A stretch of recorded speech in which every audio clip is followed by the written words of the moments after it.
नमस्कार दोस्तों, स्वागत है आप सभी लोगों का मेरे यूट्यूब चैनल अरुण अकेडमी में।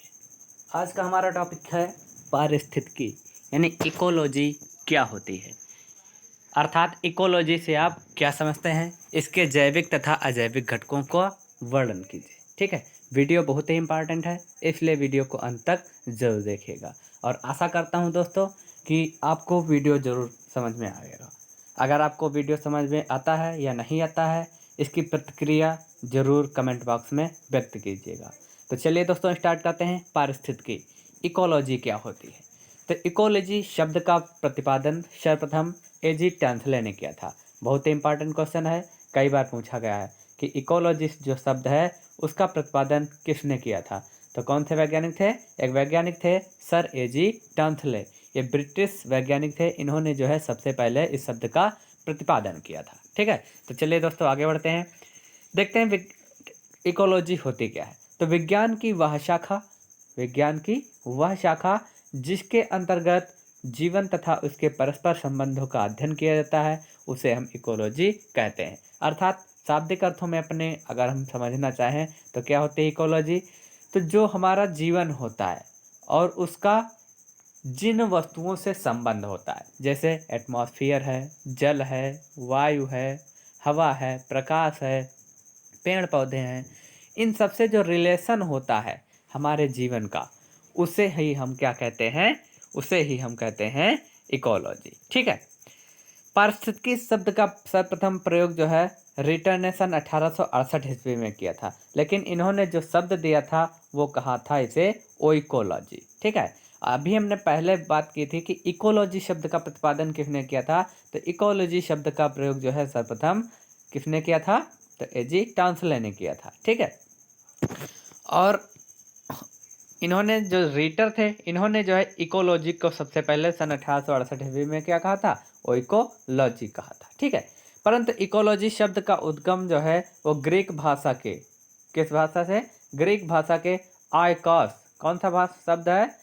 एक है आइकॉस और दूसरा है लोगस। इन दो शब्दों से हुआ है। आइकॉस का अर्थ होता है आवास और लोगस का अर्थ होता है अध्ययन। ठीक है, इन दो शब्दों से हुआ। अर्थात अगर एक शब्द में कहा जाए, एक लाइन में कहा जाए, तो इकोलॉजी शब्द का उद्गम किस भाषा से हुआ? तो ग्रीक भाषा से हुआ है। ये कितने शब्दों से मिलकर बना हुआ है? तो दो शब्दों से मिलकर बना हुआ है। कौन कौन सा? तो पहला है आइकॉस और दूसरा है लोगस। आइकॉस मीन्स क्या होता है? आवास, और लोगस मीन्स होता है अध्ययन। ठीक है, सन 1969 ईस्वी में अर्नेस्ट हैकेल नामक वैज्ञानिक ने इकोलॉजी शब्द की पूर्ण रूप से व्याख्या की थी। अभी मैंने कहा कि इकोलॉजी शब्द का प्रतिपादन किसने किया था? तो किसने किया था? सर एजी टैंथले ने किया था। सर्वप्रथम इसकी व्याख्या किसने की थी?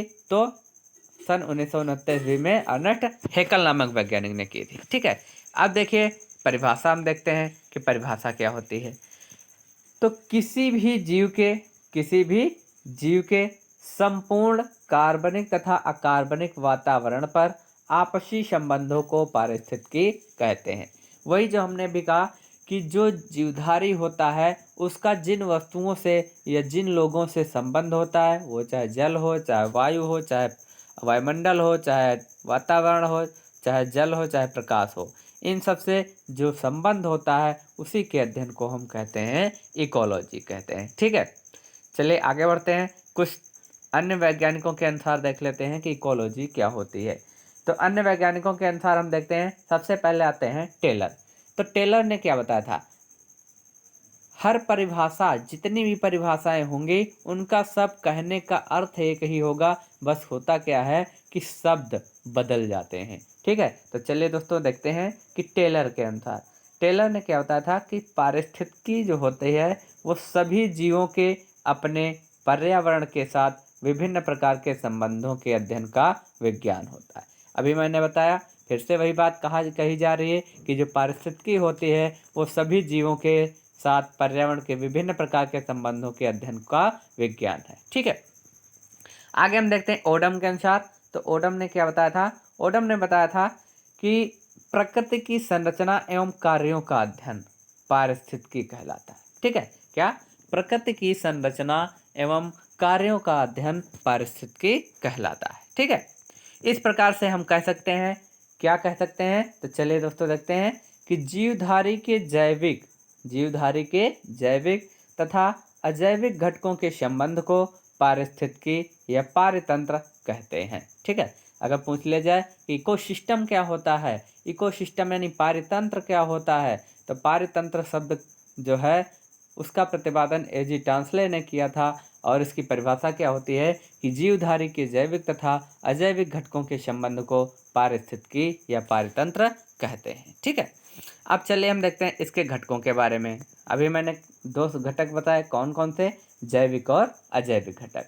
तो हम आगे देखते हैं कि जैविक घटक इसके कौन कौन से होते हैं। तो जैविक घटक क्या होते हैं कि इसके अंतर्गत वह जीवधारी आते हैं जिनमें जीवन पाया जाता है, जैसे पेड़ पौधे, मनुष्य, खरगोश, कीड़े मकोड़े इत्यादि। ठीक है, तो जितने भी जीव जिनमें जीवन संबंधी क्रियाएं पाई जाती हैं वो सब जैविक घटक के अंतर्गत आएंगे। अब जैविक घटक को पुनः कितने भागों में डिवाइड कर दिया गया है? 3 भागों में डिवाइड कर दिया गया है। पहला है उत्पादक, दूसरा है उपभोक्ता और तीसरा है अपघटक। तो सबसे पहले हम देखते हैं उत्पादक क्या होते हैं। तो उत्पादक क्या होते हैं? ऐसे जीवधारी जो अपना भोजन कार्बनिक किससे? अकार्बनिक पदार्थों से प्राप्त करते हैं, उत्पादक कहलाते हैं। यह स्वपोषी होते हैं क्योंकि इनमें हरित लवक पाया जाता है, जिसके कारण यह अपना भोजन स्वयं बना लेते हैं, जैसे पेड़ पौधे, शैवाल। मतलब उत्पादक क्या होते हैं? उत्पादक वह होते हैं, चाहे ऐसे कह सकते हैं कि उत्पादक वह होते हैं जो अपना भोजन स्वयं बना लेते हैं, और ये क्या होते हैं? स्वपोषी होते हैं। क्यों? क्योंकि इनमें हरित लवक पाया जाता है, और ये क्या करते हैं? हरित लवक के कारण सूर्य की उपस्थिति में अपना भोजन स्वयं बना लेते हैं। ठीक है, अगला हम देखते हैं। अब दूसरा पॉइंट आता है इसके अंतर्गत उपभोक्ता। ठीक है, उपभोक्ता क्या होते हैं? तो उपभोक्ता क्या होते हैं? वह जो अपना भोजन उत्पादक के द्वारा प्राप्त करते हैं, अर्थात उपभोक्ता वह होते हैं जो अपने भोजन के लिए उत्पादक पर डिपेंड होते हैं। ठीक है, उपभोक्ता कहलाते हैं। ये 3 प्रकार के होते हैं। कितने प्रकार के होते हैं? 3 प्रकार के। कौन कौन से? तो पहला है प्राइमरी कंज्यूमर यानी प्राथमिक उपभोक्ता, द्वितीयक उपभोक्ता और तृतीयक उपभोक्ता। तो चलिए देखते हैं प्राथमिक उपभोक्ता क्या होते हैं। प्राथमिक उपभोक्ता वह उपभोक्ता होते हैं जिसके अंतर्गत शाकाहारी जीवधारी आते हैं। ठीक है, जिसके अंतर्गत क्या आते हैं? शाकाहारी जीवधारी आते हैं। ये क्या होते हैं? प्रत्यक्ष या परोक्ष रूप से उत्पादक पर आश्रित होते हैं तथा प्रायः परपोषी होते हैं, अर्थात अपना भोजन दूसरे जीवधारियों से प्राप्त करते हैं, जैसे गाय, भैंस, बकरी इत्यादि। प्राथमिक उपभोक्ता क्या होते हैं? ये प्रायः शाकाहारी होते हैं, अर्थात ये सीधे किस पर डिपेंड होते हैं? उत्पादक पर डिपेंड होते हैं, आश्रित होते हैं। जैसे गाय है, भैंस है, बकरी है, ये क्या खाते हैं? चारा खाते हैं, घास खाते हैं। हाँ? तो ये किस पर डिपेंड होते हैं? उत्पादक पर डिपेंड होते हैं। दूसरा पॉइंट आता है इसके अंतर्गत, दूसरा पॉइंट आता है द्वितीयक उपभोक्ता। द्वितीयक उपभोक्ता क्या होते हैं? तो इसके अंतर्गत वह जीवधारी आते हैं जो कि प्राथमिक उपभोक्ता पर आश्रित होते हैं, जैसे सांप है, लोमड़ी है, बिल्ली है, कुत्ता है। ठीक है,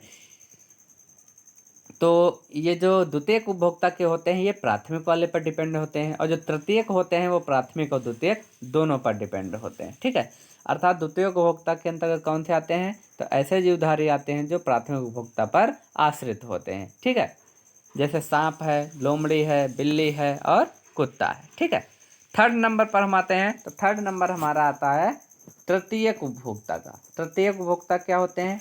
तो ऐसे जीवधारी जो प्राथमिक व द्वितीयक उपभोक्ता पर आश्रित होते हैं, तृतीयक उपभोक्ता कहलाते हैं। ठीक है, ये प्रायः मांसाहारी होते हैं और सर्वाहारी भी आते हैं। इसके अंतर्गत क्या आते हैं? सर्वाहारी भी होते हैं। तो ये भी नोट कर लीजिएगा कि तृतीयक उपभोक्ता में मांसाहारी व सर्वाहारी दोनों आते हैं। द्वितीयक उपभोक्ता की बात की जाए तो ये लगभग जो है मांसाहारी होते हैं। द्वितीयक उपभोक्ता में क्या आते हैं? ये प्रायः लगभग कितने कैसे होते हैं? तो मांसाहारी होते हैं। ठीक है, तो तृतीयक उपभोक्ता के अंतर्गत मांसाहारी और सर्वाहारी दोनों आते हैं, अर्थात ये दूसरे जीवधारियों को मारकर खा जाते हैं, जैसे शेर है, चील है, बाज है, गिद्ध है और मनुष्य। मनुष्य कैसा प्राणी है? मनुष्य सर्वाहारी प्राणी है। क्यों? क्योंकि यह अनाज और मांस दोनों खाता है। ठीक है, अब अगला पॉइंट इसी के अंतर्गत आता है अपघटक। अपघटक क्या होते हैं? तो अपघटक क्या होते हैं? ऐसे जीवधारी जो अपना भोजन मृत जीवधारियों से प्राप्त करते हैं तथा उनके शरीर को अपघटित कर देते हैं, उन्हें हम अपघटक कहते हैं। ठीक है, अर्थात अपघटक क्या होते हैं? जब प्राथमिक, द्वितीयक और तृतीयक ये उपभोक्ता मृत हो जाते हैं तो ये मृत जीवधारियों को अपना भोजन बना लेते हैं और उनके शरीर को अपघटित कर देते हैं। अर्थात अपघटक वह होते हैं जीवधारी जो क्या करते हैं? मृत जीवधारियों से अपना पोषण प्राप्त करते हैं। ठीक है, जैसे सूक्ष्म जीव है, जीवाणु है एवं कीड़े मकोड़े, ये सब किसके अंतर्गत आएंगे? अपघटक के अंतर्गत आएंगे। तो ये तो था हमारा जैविक घटक। अब हम आगे देखते हैं अजैविक घटक। अजैविक घटक कौन कौन से होते हैं? तो अजैविक घटक क्या होते हैं? पर्यावरण के सभी भौतिक घटकों या कारकों को अजैविक घटक कहते हैं। मतलब भौतिक घटक जो दिखाई देते हैं, जैसे तापमान है, जलवायु है, नमी है, तालाब है, प्रकाश है, तापमान, मैदान, बगीचा, वर्षा इत्यादि, ये सभी जो होते हैं ये अजैविक घटक होते हैं। तो जैसा कि अभी मैंने बताया कि पारतंत्र क्या होता है, तो पारतंत्र किसे कहते हैं? कि जैविक तथा अजैविक घटकों के संबंध को क्या कहते हैं? पारतंत्र कहते हैं। और पारतंत्र शब्द का प्रतिपादन सर्वप्रथम किसने किया था? तो सर एजी टांसले ने किया था। अगर आपको वीडियो अच्छा लगा हो तो please like, share, comment and subscribe to our YouTube channel Arun academy. Thanks for watching me. धन्यवाद।